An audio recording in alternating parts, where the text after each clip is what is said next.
Mi hermano hizo un pacto con un demonio.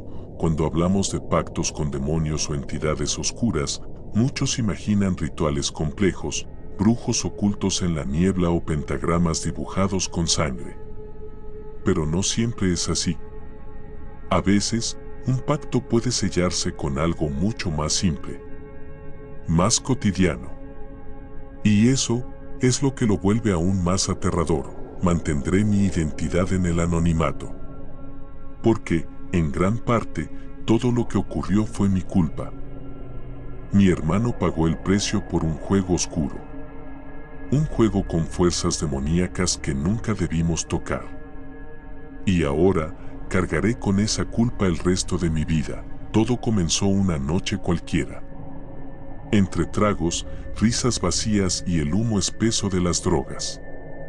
Mi hermano y yo estábamos frente a la computadora, navegando sin rumbo, cuando apareció algo extraño. Una ventana emergente. Un foro oculto en la red. Con un mensaje que no parecía una broma: haz un pacto con una entidad demoníaca. Sin vender tu alma, entre risas y burlas entramos al foro. Leímos todo el contrato. Escépticos, pensando que era solo otra locura de internet. Pero había algo inquietante en ese texto. 3 reglas, marcadas en rojo, advertían que no podían romperse bajo ninguna circunstancia. Fue en ese momento cuando algo dentro de mí se encendió. Me puse nervioso. Le dije a mi hermano: no lo hagas, esto no es un juego. Pero él solo rió y dijo que podría pasar, punto. La primera regla era clara: construir un altar. Cada viernes debía ofrecerle tabaco, vino, sin importar el precio, y encender 6 velas negras. Siempre 6. Siempre en viernes. La segunda regla fue la más perturbadora.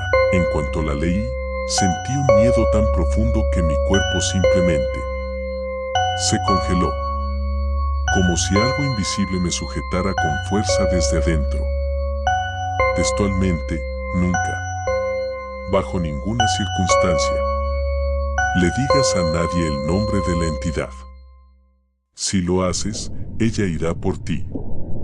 Y por quien lo escuche, ahí supe que esto no era un simple juego.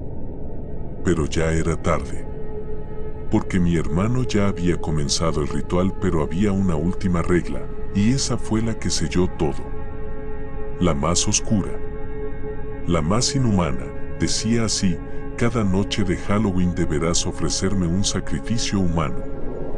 No importa quién sea, ni cómo muera, y si no eres capaz de hacerlo con tus propias manos, entonces, piensa en mi nombre.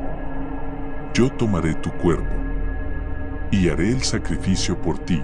La advertencia era clara: esta ofrenda debía hacerse el 31 de octubre. Antes de la medianoche. Si no lo hacías, las personas que más amas pagarían el precio. En la última línea del contrato había una instrucción final: imprime este contrato, fírmalo, pincha tu dedo con una aguja y deja caer una gota de sangre sobre la hoja. Graba un video mostrando el contrato ya firmado y envíalo al foro. Eso es todo. El pacto estará sellado. Parecía una locura. Pero al mismo tiempo, todo se sentía extrañamente real. Como si algo nos empujara a seguir adelante. Poco después, recibimos otro mensaje: en 3 días, a la dirección registrada, llegará una carpeta con títulos de propiedad, casas, fincas, negocios, autos, todos a nombre del firmante. También tarjetas de crédito. Y una maleta repleta de dinero. Pensamos que era una broma. Un engaño más de internet. Pero en el fondo, esa ilusión de que fuera verdad nos carcomía. 3 días después, exactamente a las 3 de la madrugada, alguien tocó la puerta. No vimos a nadie. Pero en la entrada estaba todo: la carpeta, la maleta, las tarjetas. No sabíamos si abrirlo o no. El miedo era real. Pero la curiosidad y la ambición pesaron más. 2 horas después. No aguantamos. Lo abrimos. Era verdad. Todo. Dinero en billetes grandes, tarjetas sin límite aparente, papeles de propiedades. Nuestros corazones estallaban de euforia. Nos reíamos. Gritábamos de emoción y por un momento, solo por un momento, olvidamos todas las reglas. Después de ese día, la vida de mi hermano cambió radicalmente. El dinero comenzó a fluir como si nunca fuera a acabarse. Empresas, negocios, inversiones que crecían sin control. Uno de esos negocios era un pequeño hotel. Nada lujoso, pero suficiente para esconder lo que nadie debía ver. En la parte trasera de su oficina, construyó una habitación secreta. Una puerta reforzada con doble cerrojo, lector de huella digital, cámara y contraseña. Detrás de esa puerta estaba el altar. El lugar donde mi hermano pasaba horas, incluso días enteros. Perdido entre drogas, mujeres y alcohol. Pero esa no era la parte más oscura. El primer Halloween llegó. Y con él, el primer sacrificio. Fue un indigente, lo encontró bajo un puente, en estado de ebriedad. Nadie lo buscaba. Nadie lo extrañaría. Fue perfecto. Para él. Horrible. Para mí, y así empezó todo. 3 sacrificios, 3 vidas borradas sin dejar rastro, sin huellas, sin pistas, solo silencio.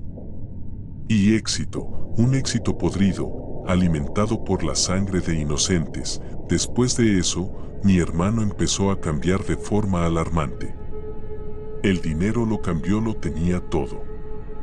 Ya no era solo un empresario exitoso, ahora manejaba varias empresas. Y entre ellas, un pequeño hotel, en una oficina privada, detrás de una puerta reforzada con huella digital y doble cerradura. Escondía lo más oscuro de su vida, el altar. Ahí pasaba horas. Incluso días, perdido entre drogas, mujeres y alcohol. El primer año, su fortuna se disparó. El primer sacrificio fue un indigente, lo encontró bajo un puente. Sin familia. Sin pasado. Sin rastro. Fue solo el comienzo, pero con el tiempo, mi hermano empezó a olvidar quién era.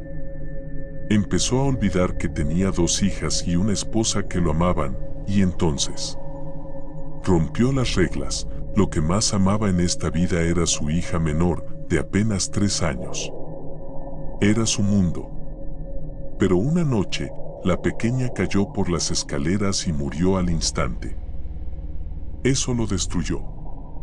Cayó aún más hondo en las drogas. En el alcohol. Ya no cumplía con las ofrendas.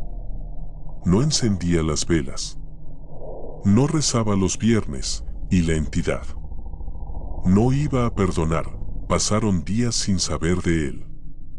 Fui a buscarlo y lo encontré inconsciente, tirado en su propia oficina. Lo ayudé a levantarse.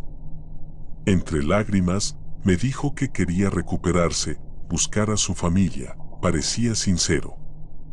Quería redimirse, pero el día que decidió ir por ellas, no fue él quien condujo. La entidad ya estaba dentro, tomó su cuerpo, lo llevó por la avenida. Y sin frenar, atropelló a una mujer y a una niña, murieron al instante, cuando se bajó del auto. El mundo se le vino abajo. Eran su esposa y su hija mayor. Yo llegué poco después. Lo vi destrozado. Me sacó del lugar corriendo. Yo quise quedarme, enfrentar a la policía. Pero él se encerró en su oficina. Y allí terminó todo. Se quitó la vida. Ahorcamiento. Desde entonces, dicen que los huéspedes del hotel escuchan lamentos, voces apagadas, como si alguien aún buscara perdón entre esas paredes. Un hombre. Atrapado por su propio pacto, yo me fui del país. Dejé todo atrás. He tratado de empezar de nuevo. Pero la culpa no se va. Pude evitarlo, pude detenerlo, y no lo hice. Gracias por escuchar mi historia, y si algo puedo decirles al final, es esto: no jueguen con cosas que no entienden. No hagan pactos con lo desconocido. Porque lo que hoy parece un deseo, mañana puede costarte lo que más amas. ¿Te atreverías a hacer un pacto así? Tu opinión me interesa. Y quién sabe, tal vez la próxima historia que cuente sea la tuya. Nos vemos en el próximo video. Y recuerda, hay cosas que es mejor no invocar.